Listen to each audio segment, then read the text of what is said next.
Parang tugma ito doon sa mga katanungan ni Congressman Jen about sa mga pan na hindi ma-explain ng ating Vice President Sara Duterte. But I would just like to say na meron pong conspiracy na naganap. Imagine, nagbidding na and it's all favorable to the government. Tapos nagre-bidding, naging 1% yung variance. Hindi po ba yun malaking question sa DepEd family? Ito lang naman ang tanong natin sa ating Vice President Sara Duterte. Madam, kung wala kang ginagawang masama, kung wala, alam mo na ang perang pinagkaloob sa'yo ng taong bayan, sasagutin mo ng diretsuhan ng walang pag-aalinlangan, walang kaimputan, at higit sa lahat, walang puot at galit. Hi, isang mapagpalang umaga ngayong Friday. Panoodin niyo yung sinasabi ni Congressman Jill na kung saan simple niyang tinatanong about ito sa mga pondo ng DepEd during term ni Vice President Sara Duterte. Dito, may matutuklasan tayo. But I would just like to say na meron pong conspiracy na naganap. Imagine, nagbidding na and it's all favorable to the government. Tapos nagre-bidding, naging 1% yung variance. Hindi po ba yun malaking question sa DepEd family? I do understand that Yusek Michael Poa is also serving as the Chief of Staff of Vice President Sara Duterte. Yes, Your Honor. Would that be correct? Yes, it is No, my correct. question is, wala na hubang mga qualified officials na pwedeng pumalit as replacement of Yusek Mercado? Because it appears that Yusek Michael Poa is handpicked by the Vice President. Now, it was established, Madam Chair, that Department of Education is the only agency that has Undersecretary and Assistant Secretary for Procurement, which was created last 2023. Can we confirm that, Madam Chair? Secretary. Yes. Yes, Your Honor. Yes. Yes, Your Honor, Madam Chair. Thank you. And I'll understand if the good secretary cannot respond to my questions because the content of my questions are situations that occurred or transpired last 2023. Now, can we also confirm that previously the procurement is under or was under the Undersecretary for Administration? Yes, Your Honor, Madam Chair. Thank you. Now, the reason why the creation of the Undersecretary and Assistant Secretary for Procurement was created basically is to fast-track the procurement process. Would that be correct? That would be correct, Your Honor. Now, can we ask the Undersecretary for Procurement if he can share to us, to this committee, if there is indeed an improvement since we created these positions? With your permission, Your Honor, Madam Chair, may we recognize Yusek Gerard Chan? Yusek Chan, you recognize. Yes, Madam Chair. Yes, there is a marked increase in the number of projects or the number of awards done before the procurement strand was created versus when it's already created. So, Madam Chair, before, can we ask the good Undersecretary if sino po yung Undersecretary for Procurement? Before, it was under the admin strand, as mentioned a while ago. So it was under the umbrella of the former USEC for admin. Madam Chair, I'm asking for a name. Who is the Undersecretary for Procurement Pascua. before? Alain Pascua. Alain Pascua. It was in the- And before that, meron pa po Sorry. bang nag-handle ng USEC for I'm procurement? sorry. I stand corrected. Sino yun? Wala pong USEC for procurement because the procurement is under the admin strand. Since we are talking about procurement process, gusto ko na lang po tanungin, ang USEC ba for procurement and Assistant Secretary for Procurement, umuupo ba ito sa Bids and Award Committee? Yes, in the past, DO creating the Bids and Awards Committee, yes, we sit in the Bids and Awards Committee. So gusto ko po malaman, doon po sa Bids and Award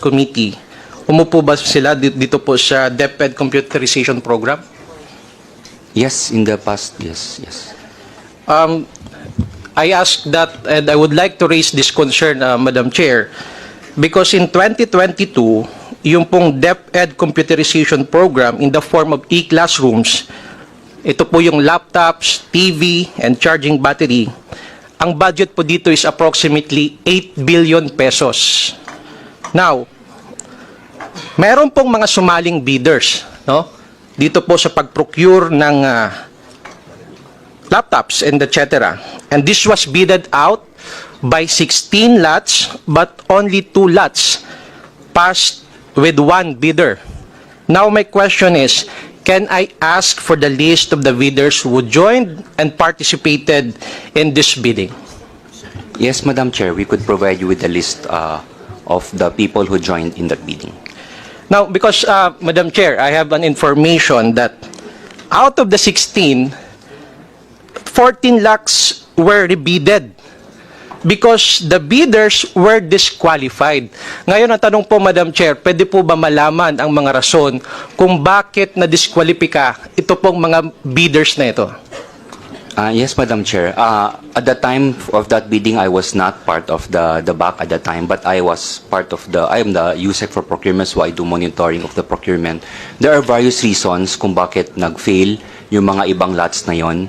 Mostly, like all other bidding, yung mga failure to comply with certain submissions of documents, like kulang ng ganitong certification o kulang ng ganong mga documents. Kasi minsan, bidders usually omit mistakes in their submission of do sa bid envelope. So, yun po yung mga reasons usually. Not only for this one, but for all other biddings, usually yun po yung dahilan. You mentioned that you were part of the bidding through monitoring. Correct? Yes. If So- I'm not mistaken, I can't remember kasi I remember I wasn't yet part of the BAC at that Okay, time. pwede mo ba sabihin sa committee ito, ano yung variance ng bidding nila during that time? Yung mga bidders. Yung variance ng amount. Hindi ko po maano, but I could check the documents and submit po. Madam Chair, I would like to request the DepEd family to produce and submit to this honorable committee the requested documents. But approximately, do you have in mind what is the approximate amount of the variance? I cannot recall, Your Honor, about the variance. It's just that they submitted the bids and then... I asked that question, Madam Chair, because I have an information. During that bidding, ang variance po is 24%.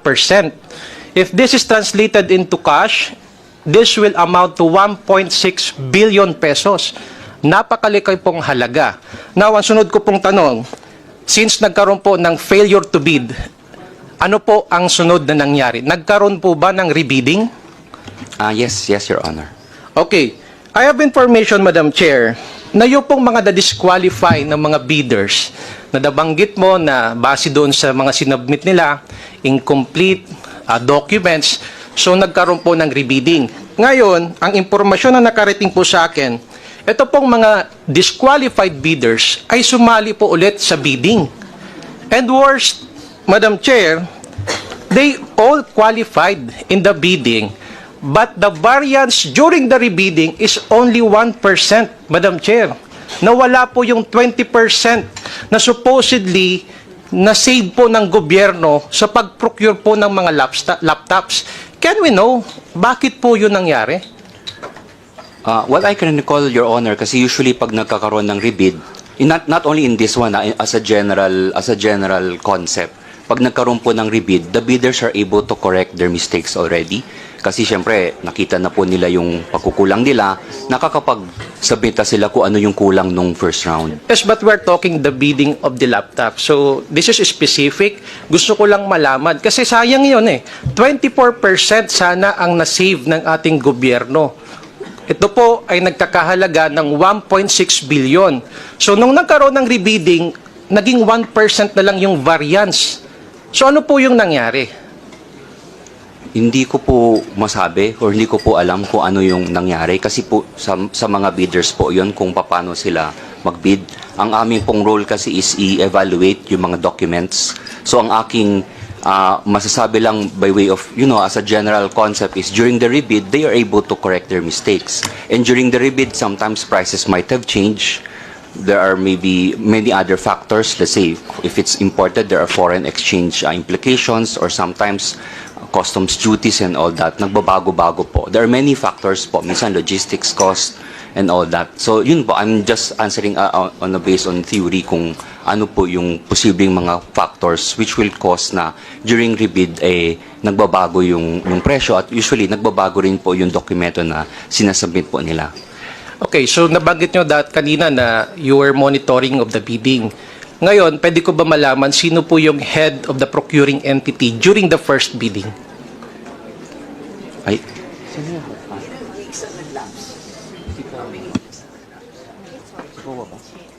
yes, si Yusek Powa po yung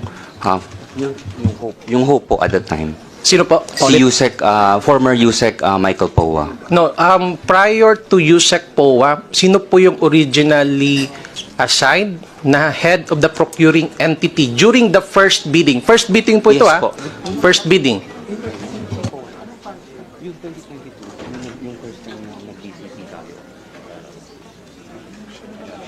Yes po, siya po yung during Can you please check your records because I have an information that it was Yusek Glo Mercado during the first bidding. Can we get a confirmation from the DepEd, Madam Chair? Si Powang po, kaya nga siya pumirma, di ba? Ha? Yung first bidding, di ba si Powang na yung Pope, kaya nga siya pumirma ng December. And if I may add, Madam Chair, may I also ask, who is the back chairman at that time during the first bidding? I want an answer from the DepEd family, Madam Chair. Sino yung... Yes, we will be checking the record of the back kung sino po yung back at the time. Yes, please. Can we do it as soon Yes, as I'm possible, doing it ASAP? now. Thank you. While waiting for the answers, Madam Chair, I raise these concerns because probably there's an irregularity in the procurement and there are personalities involved at meron pong nangialam dito. Yun pong paniniwala ko. Kasi nagkaroon na po ng bidding, ang hindi ko po maintindihan, bakit hindi natin tinuloy?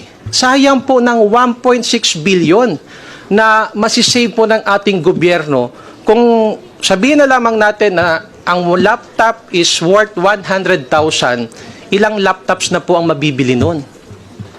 So I want answers, Madam Chair, from the Department of Education kung sino po yung mga personalidad during that time. Yes, Your Honor. I'm having it retrieved, Your Honor. Madam Chair, pwede ko na pong tulungan. I just want a confirmation from the DepEd. Ang back chairman during that time, if I'm not mistaken, it was Asek Bringas. Yes, Your Honor. Correct? And the undersecretary the head of the procurement entity is, it was Yusek Glo Mercado. Correct? I will double check about Yusek Glo, Your Honor. Kung siya po yung Hope during the first bid versus yung sa rebid, I cannot recall kasi I'm checking, sir. Okay, so assuming na Yes, sir. subject to confirmation, ano po ba nangyari kay Yusek Mercado at doon po sa dating back chairman? Asan na po sila ngayon? They're currently not connected with the department, Your Honor. So nabanggit nyo po that they are not currently connected. Ang tanong ko po, sino ang pumalit doon po sa back chairman? Kay Asek Bringas.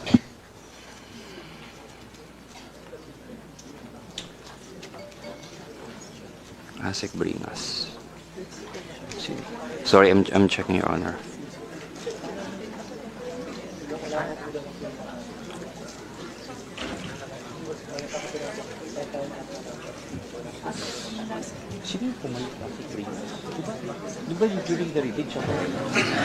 Madam Chair, people come and go. We understand that. Pag may umalis, alam po natin kung sino yung pumalit. So, I don't know why it's very difficult on the part of the DepEd, especially on the officials, na during those times ay nandun po, no? Hindi po nila masagot directly and Simple lang naman po yung tanong. Your Honor, during the first bid, it is Asek Bringas who was the chair. And during the rebid na minention po ninyo, it's also Asek Bringas who is the chair. Okay, so settled na po tayo doon, Opo, ano? opo. Now, again, si Yusek Glo Mercado is no longer connected with DepEd, Opo, correct? opo. Sino po at that time ang pumalit kay Yusek Mercado? Yung pumalit po bilang Hope ay si Yusek Mike Poa. Yusek Michael Poa. Poa? Opo, opo. Is he connected to the Department of Education? No more na. I don't know. I mean, at that time, as Yes, he is the Yusek. He is because he was USEC at that time. Yes, no? yes, Your Honor. Pero wala ho bang mga qualified employees or officials na pwedeng pumalit bilang head of the procuring entity? Because if I do understand that USEC Michael Poa is also serving as the chief of staff of Vice President Sara Duterte. Yes, Your Honor. Would that be correct? Yes, yes, it is. No, my correct. question is, wala na ho bang mga qualified officials na pwedeng pumalit as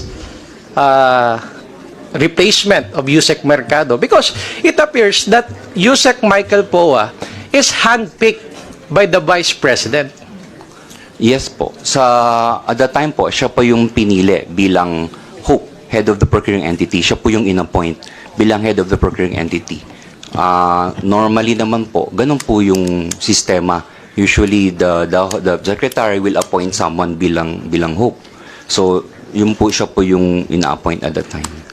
Well, ang hindi ko lang po maintindihan, Madam Chair, bakit kailangan pa kumuha ng tao from the office of the Vice President that will replace? I'm sorry. Yusek Poa is with the DepEd. Hindi po siya galing sa OVP. Sa DepEd po With talaga DepEd, siya. all- Opo, alright, opo. okay. I'm sorry. Yun po. So, that is already established, Madam Chair.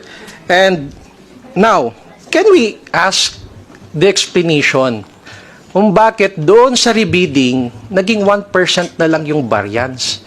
Because the Filipino people deserves to know. Dahil pondo po ito ng taong bayan. Ang pondo po ito para pangbili po ng laptop and other ECLs. So, yun lang po yung aking kini-question Yes, Your dito. Honor. Yes, The Your Honor. possible irregularity, the graft and corruption that is so patent in this bidding. Sa madaling sabi po, Madam Chair, rig po yung bidding. We will double check on that because ganun po yun nangyari. Nagkaroon ng rebidding, marami naman pong sumali at yun po yung naging resulta ng rebidding. So, same bidders po ito, ano? Yung una, na-disqualified sila because sabi mo for various reasons. Number one doon, yung hindi nakapag-submit ng mga kumpletong dokumento, may mga aayusin. But then again, during the rebidding, sila pa rin ang sumali at nagkaroon ng maliit na lang na variance, no? Imagine from 24% to the 1%. So, yun po ang gusto kong ipaabot, Madam Chair, with this procurement, with this DepEd computerization program, kung bakit ganun po ang nangyari. In fact, may problema talaga ho tayo sa procurement, no? And ang nagtataka ko, kaya nga ho kayo nag-create ng Undersecretary and Assistant Secretary for Procurement para po mapibilis ang pagbili ng mga laptops. But apparently, the record shows, Madam Chair, na sobra ang delay, ang baba ng utilization nyo sa pag-procure ng mga gagamitan. So, para saan pa na maglagay ho tayo ng pondo kung hindi po nagagamit sa tama itong pera ng bayan? Madam Chair, to respond, during the rebidding po, marami pong sumali, hindi lang po yung sila. We will check po the records kung sino yung sumali during the first bidding and the second bidding.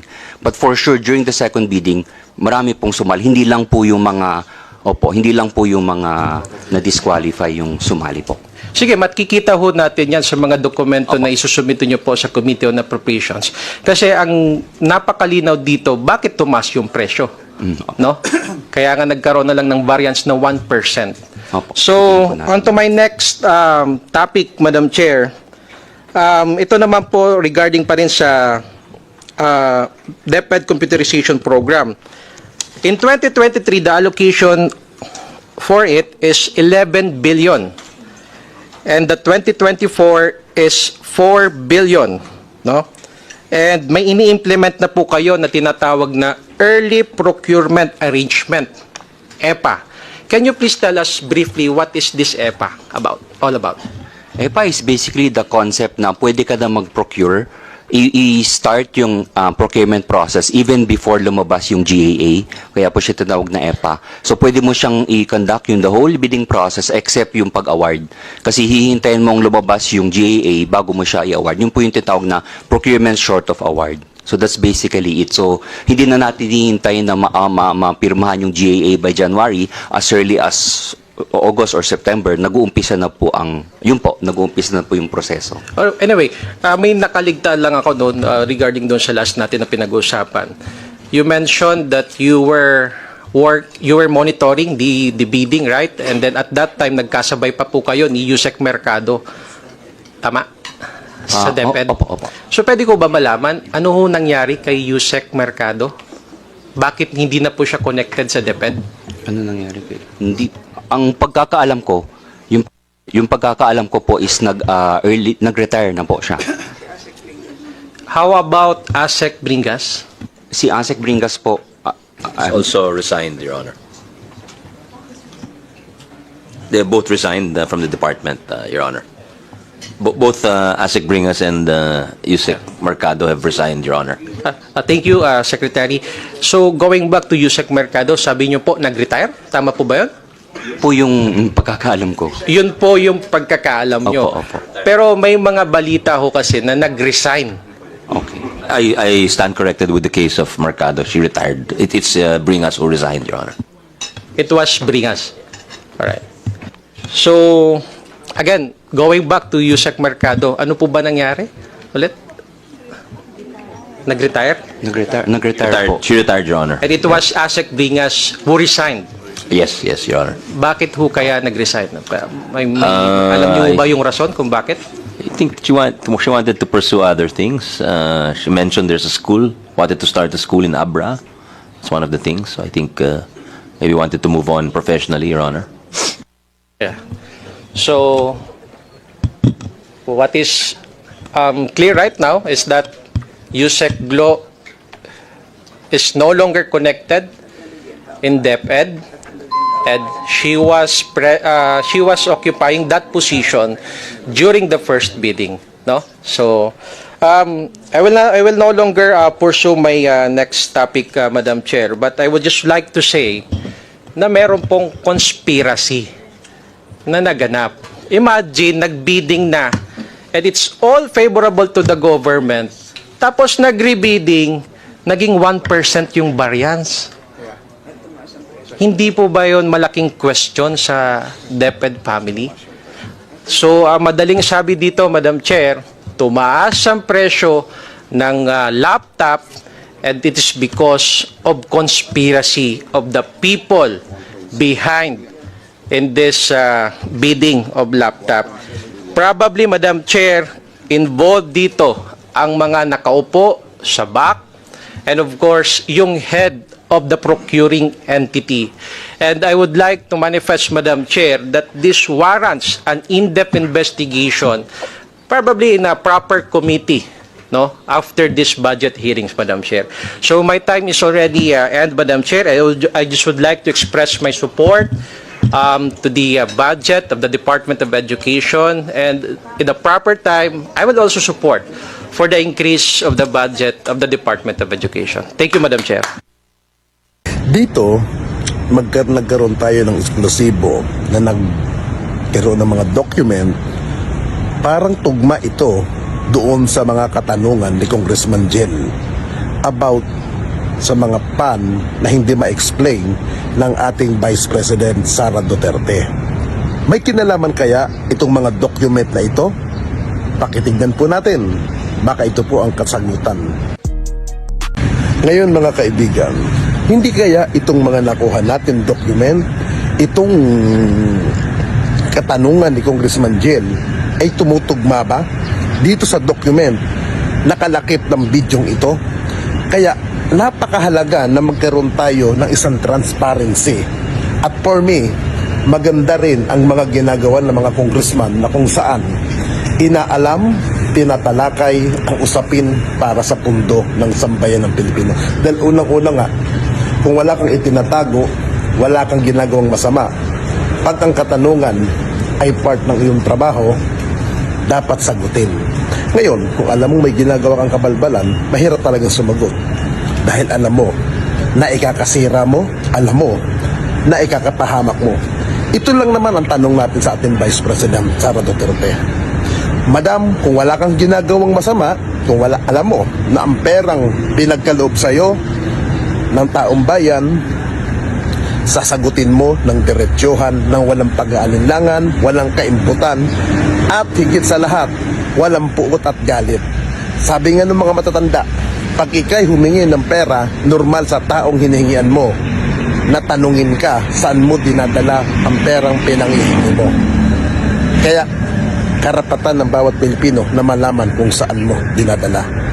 Ayun po, napanood naman natin, di ba? Nakita na po dito yung mga anomalya, mga budget na hindi malaman kung saan napunta, mga kaperahan ng sambayan ng Pilipino na nilustay po sa ibang mga bagay na hindi po ma-account o hindi po makita kung saan po ito ginastos. So, ito po ay diskarte na talaga yata ng mga Duterte, yung ganitong bagay. Kasi yung mga ganyang confidential funds, intelligence funds, yan po yung hindi po basta-basta na-audit ng COA.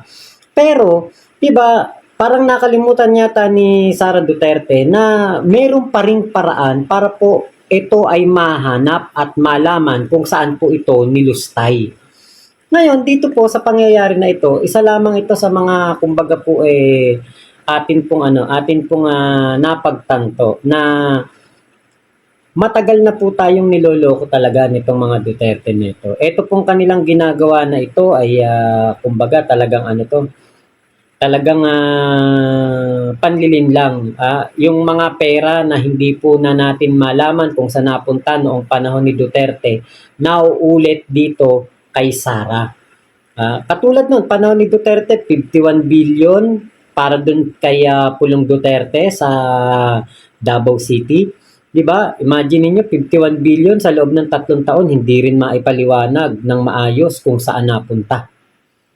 O etong 125 million na ito, kaya hindi mamatay-matay ang issue na ito. Kasi nga, hanggang ngayon naman, di naman na ipapaliwanag kung saan ginastos ni Tambalustay. Diba, kung matagal nang naipaliwanag ni Tambalustay kung saan niya ginastos yung mga pera na hinahanap sa kanya, di tapos na. Wala nang siminit-siminit doon po sa Kongreso. Diba? Kaya lang, habang tumatagal, mas lalong pinipili ni Sara Duterte na huwag sabihin. Tapos kapag na-impeach, kawawang-kawawa. Kapag merong nagpasa ng impeachment complaint, sasabihin, ginigipit, kinakalaban. Kasi wala na yung unity team. Diba? Ganyan po sila magpa-victim effect. Ganyan po sila magpaawa sa taong bayan. Ganyan po ang kanilang gawain. Bakit?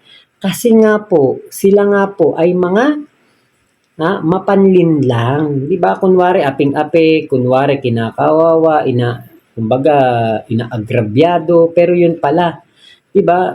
Katulad niyan, merong mga pera ng budget. Merong mga budget nakalagay sa isang unauthorized bank account.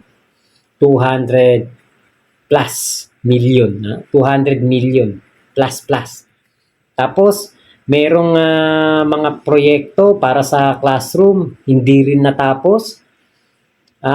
Hindi rin ma-account kung saan napunta. Gagawa daw ng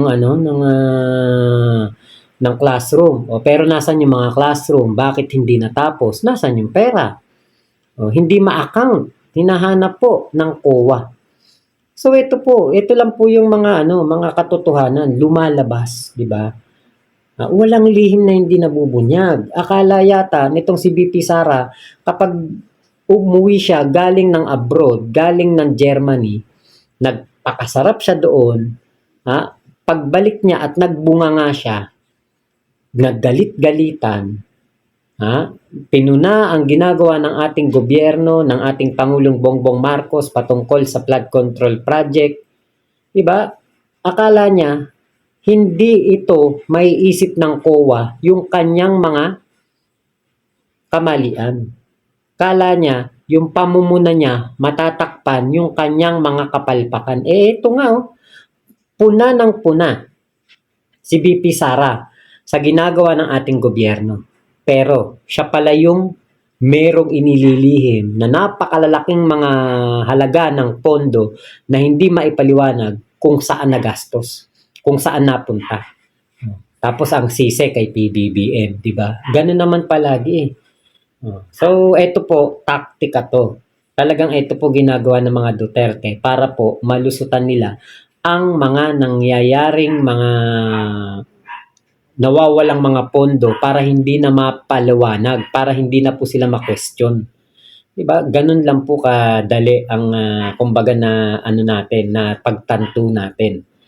Style, gagalit-galitan, magwawala, magmumura, para nga naman hindi questionin. Ganun lang. So, yun lamang po. Maraming salamat sa pagsama niyo po dito sa aking vlog na ito. Tutukan natin ang nagaganap po na Congress hearing patungkol po dito, budget hearing ng Congress patungkol po sa Office of the Vice President budget para po sa taong 2025. Baka nga, kaya ano to ngayon hilat-tiyang-hilat to ngayon sa budget ng OBP, baka merong mga pagkakagastusan sa 2025, lalo na kampanyahan. Nako, marami tayong malalaman dyan nakabugukan. So, yun lamang po. Mama Chup Chup, love you, love you. God bless us all, Pilipinas. God first.